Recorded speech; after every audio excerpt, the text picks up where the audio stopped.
NCP प्रमुख शरद पवार के बयान के बाद से लगातार महाराष्ट्र की सियासत गरमाई हुई है। आपको बता दें कि जिस तरह से राहुल गांधी, कांग्रेस नेता राहुल गांधी ने अडानी के मुद्दे पर सदन में जब सवाल जवाब किया, तो जिस तरह से विपक्ष को घेरने की सरकार ने कोशिश की थी, उसके बाद से शरद पवार ने कहीं ना कहीं अडानी का समर्थन भी ये किया है। तो जिस तरह से महाराष्ट्र में महाविकास अघाड़ी की बात करें तो महाविकास अघाड़ी में कहीं ना कहीं शरद पवार के इस बयान से भूचाल सा आया हुआ है। कहीं ना कहीं सवाल खड़े हो रहे हैं। हमारे साथ मौजूद है इसी मुद्दे पर बात करने के लिए मुंबई कांग्रेस के अल्पसंख्यक अध्यक्ष हाजी बब्बू खान जी। उनसे जानते हैं कि जिस तरह से महाविकास अघाड़ी में तीनों दल शामिल हैं, शिवसेना, कांग्रेस और एनसीपी, लेकिन कांग्रेस के मुद्दे पर अब शरद पवार ने अपना पल्ला झाड़ लिया है, क्या कहेंगे?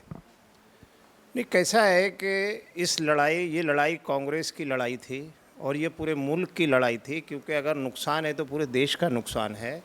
लेकिन कौन साथ आता है कौन नहीं आता है ये कांग्रेस ने कभी नहीं देखा है। और राहुल जी एक निडर नेता हैं। पूरे देश में आपने देखा होगा कि एक ही ऐसा शख्स है जो निडरता के साथ, बगैर किसी खौफ, बगैर किसी डर के, सच्चाई के साथ खड़ा है। और जिसके लिए जो आपने देखा होगा पिछले दिनों सरकार ने जो भी उनसे कर सकते थे वो सारे उन्होंने हथकंडे अपने अपनाए हैं। और राहुल जी के खिलाफ हर तरीके की जो भी रणनीति जो उन्होंने तैयार की थी वो कर ली है। यहाँ तक कि उनके लोकसभा की सदस्यता भी रद्द कर दी, उनका घर भी खाली करा दिया। अभी ये सारी चीज़ें होने के बाद में भी हमारे नेता राहुल गांधी जी ने अपना जो उनका एक स्टैंड था वो वहीं पे हैं और वहीं रहेंगे, क्योंकि ये उनकी पर्सनल लड़ाई नहीं है बल्कि ये देश की लड़ाई है जिसके लिए वो लड़ रहे हैं और लड़ते रहेंगे। कौन आता है और कौन जाता है इसके लिए हम कांग्रेस पार्टी किसी को ये नहीं देखेगी कि कौन नहीं आ रहा है।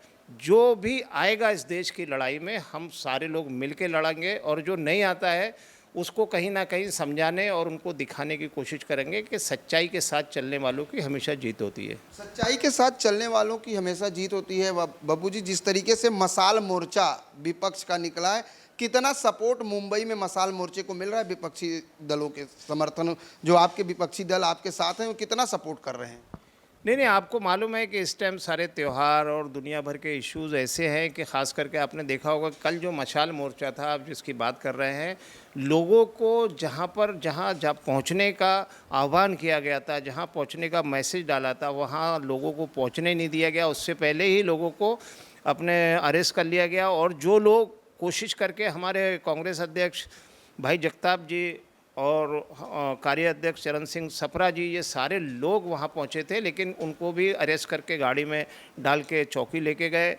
अभी ये इस तरीके की जो तानाशाही चल रही है इस मुल्क में, ये पूरे देश में हो रहा है। जहाँ भी कोई आंदोलन करने की कोशिश करता है, जहाँ भी कोई अपना विरोध जताने की कोशिश करता है, वहाँ इस तरीके की ऐसे ही कार्रवाई होती है, और ताकि कोई अपनी ताकत ना दिखा सके, ये इस तरीके से उस मोर्चे को रोक दिया गया।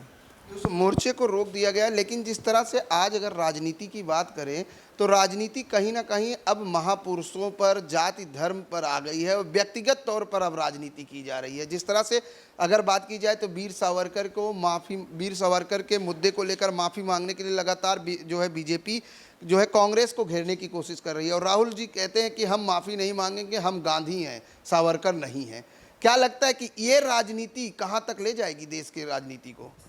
नहीं, आज मुद्दे जो हैं बेरोज़गारी के हैं, मुद्दे जो हैं लोगों की परेशानी के हैं, महंगाई है। जो वादे किए थे सरकार ने, ख़ास करके जब 2014 में अपना बीजेपी का जिस तरीके का माहौल बना था, उन्होंने जो लोगों के साथ वादे किए थे, लड़ाई वो है।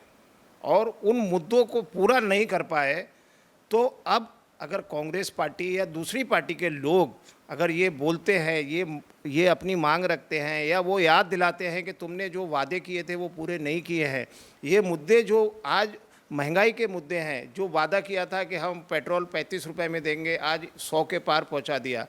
जो वादा किया था कि गैस का सिलेंडर हम लोग 200-250 रुपये में देंगे, वो 1000 के पार पहुंच गया। तो ये इस तरीके के जो वादे थे वो नहीं पूरे करने की वजह से मुद्दे अगर उनके पास जब हैं नहीं तो कहीं ना कहीं ऐसे मुद्दों को लाना है उनको जिससे लोगों में समाज में लोगों में बिखराव हो, हिंदू मुस्लिम के दंगे कराए जाएं, उस पे इस तरीके के बयानात हर जगह पे आपने देखा होगा। रामनवमी पे कई जगह ऐसा हुआ है कि खुद आपस में ही लोगों ने झगड़े करके और ऐसा साबित किया है कि ये यहाँ पर राइट हुआ है।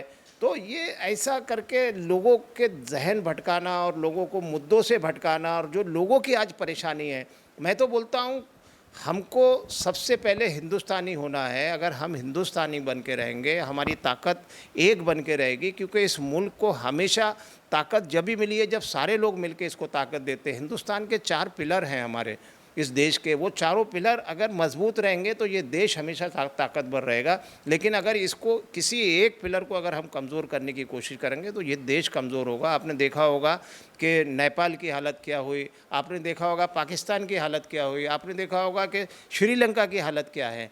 तो इस तरीके के जो हालात जहाँ जहाँ भी कट्टरपंथी, सांप्रदायिकता, इस तरीके के माहौल जो होते हैं उससे वो देश कमज़ोर होता है। आपके माध्यम से मैं सारे लोगों को आह्वान करूंगा कि इस देश को जोड़ने की कोशिश की जाए, क्योंकि ये एक पवित्र महीना रमज़ान का है और इस महीने की में बड़ी बरकतों का महीना है। हमारी दुआएं हैं कि अल्लाह ताला इस मुल्क में अमन और शांति कायम रखे और हमारे सब के जहन ऐसे कर दे कि हम लोग सब एके से रहें। जिस तरीके से हमेशा हमारी धारावी से एक नारा रहा है कि हम सब एक हैं, इस नारे को हमेशा कायम रखें। हमारी आप सबके साथ सबको हमारी ये दुआ है। जय हिंद, जय महाराष्ट्र। बिल्कुल, ये दुआ है कि अमन शांति बनी रहे, एकता हो।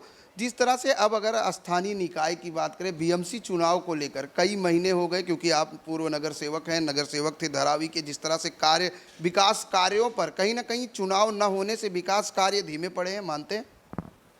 विकास कार्य आपको मालूम है महानगर पालिका कैसे काम करती है। नगर सेवक होने के बावजूद भी किस तरीके के काम होते हैं, लेकिन इलेक्शन नहीं हो रहा है तो ये डर है।